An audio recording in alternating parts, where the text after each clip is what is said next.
नमस्कार बंधुरा welcome to cooking and baking with Shatabdi. आज के आमी चले एसेछि आलू दिए मुरगिर मांसर झोलेर रेसिपि निये। देखते एटा रिच होलेओ खेते किन्तु एकदम हालका। ताहले चलुन देरी ना करे रेसिपिटा देखे नेওয়া যাক। प्रथमे आमी कड़ाइये 2 থেকে 3 बड़ चामच सर्षेर तेल दिए निलाम। सर्षेर तेलटा गरम होले एते अल्प एकटू लंका गुड़ो, अल्प एकटू हलुद गुड़ो और अल्प एकटू नुन दिए निलाम। एरपरे आमी आलूगुलो भेजे नेब। एखाने आमी 3টে बड़ साइजेर आलू निয়েছি, যেগুলো খোসা ছাড়িয়ে অর্ধেক করে কেটে নিয়েছি। আলুগুলো লাল করে ভেজে নেব। আলুগুলো ভাজা হয়ে গেছে, এবার এগুলোকে তুলে অন্য একটা পাত্রে উঠিয়ে রেখে দিচ্ছি। এই তেলেতেই আমরা মুরগির মাংসের ঝোলটা রান্না করব।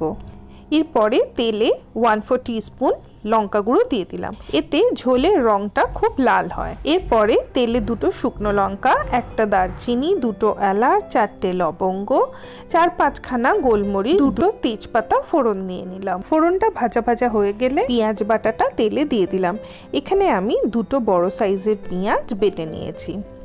পেঁয়াজ বাটাটা দিয়ে 1 মিনিট মতন ভেজে নেব। এরপরে 1 চামচ আদা রসুন পেস্ট দিয়ে দিলাম। আদা রসুন পেস্টটা দিয়েও 1 মিনিট মতন ভেজে নেব। এতে 1/2 চামচ হলুদ, 1 চামচ লঙ্কা গুঁড়ো, 1 চামচ জিরে গুঁড়ো, 1 চামচ ধনে গুঁড়ো আর 4-5টা কাঁচা লঙ্কা দিয়ে দিলাম। সবকটা গুঁড়ো মশলা পেঁয়াজের সঙ্গে মিশিয়ে ভেজে নেব। মশলাটা কষা হয়ে গেলে এতে মুরগির মাংসগুলো দিয়ে দেব। এখানে আমি 750 গ্রাম মুরগির মাংস নিয়েছি। মাংসটা ভালো করে ধুয়ে পরিষ্কার করে নিয়েছি, কোনো রকম ম্যারিনেশন কিন্তু আমি ব্যবহার করিনি। এরপরে স্বাদ মতো নুন আর 1/2 চামচ গরম মশলা দিয়ে দিলাম। নুন আর গরম মশলাটা দিয়ে মুরগির মাংসটা আরও 1 মিনিট মতন কষে নেব। এরপরে 2টো টমেটো আমি পেস্ট করে নিয়েছি, সেটাকে দিয়ে দিলাম। টমেটো পেস্টটা দিয়েও মুরগির মাংসটা ভালো করে কষবো যতক্ষণ না সাইড থেকে তেল ছেড়ে আসবে।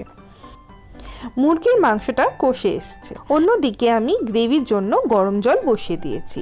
চিকেনটা কষা হয়ে গেছে, এবারে গরম জলটা চিকেনে দিয়ে দিলাম। জলটা ভালো করে মশলার সঙ্গে মিশিয়ে নেব আর যে আলুগুলো ভেজে রেখেছিলাম সেই আলুগুলো ওপর থেকে দিয়ে দেব। গ্যাসটাকে হাই করে ঝোলটা ফুটে আসা অবধি ওয়েট করব। ঝোলটা ফুটতে শুরু হয়ে গেছে, এবারে গ্যাসটাকে লো করে ঢাকা দিয়ে 15 থেকে 20 মিনিট ঝোলটা ফুটতে দেব, বা যতক্ষণ না চিকেন আর আলুটা সেদ্ধ হয়। 15 মিনিট হয়ে গেছে, দেখুন আমার চিকেন আর আলুটা ভালো করে সেদ্ধ হয়ে গেছে। এবারে গ্যাসটা বন্ধ করে ঢাকা দিয়ে আরও 5 মিনিট স্ট্যান্ডিং টাইম দিয়ে দেব।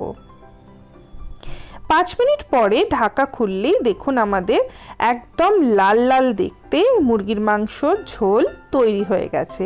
দেখতে কিন্তু এটা ভীষণ রিচ, কিন্তু খেতে একদম না। আপনাদের যদি আমার এই চিকেনের রেসিপিটা ভালো লাগে তাহলে আপনারাও বানান আর আমাকে নিশ্চয়ই জানাবেন যে আপনাদের কেমন লাগলো। আর যদি ভালো লাগে বরাবরের মতন ভিডিওতে একটা লাইক আর শেয়ার করার রিকোয়েস্ট রইল, সঙ্গে আমার চ্যানেলটাকেও সাবস্ক্রাইব করে আমার পাশে থাকার রিকোয়েস্ট রইল। আজ তাহলে আসি, আবার আসবো নতুন কোনো রেসিপি নিয়ে। আপনারা ভালো থাকবেন, সুস্থ থাকবেন।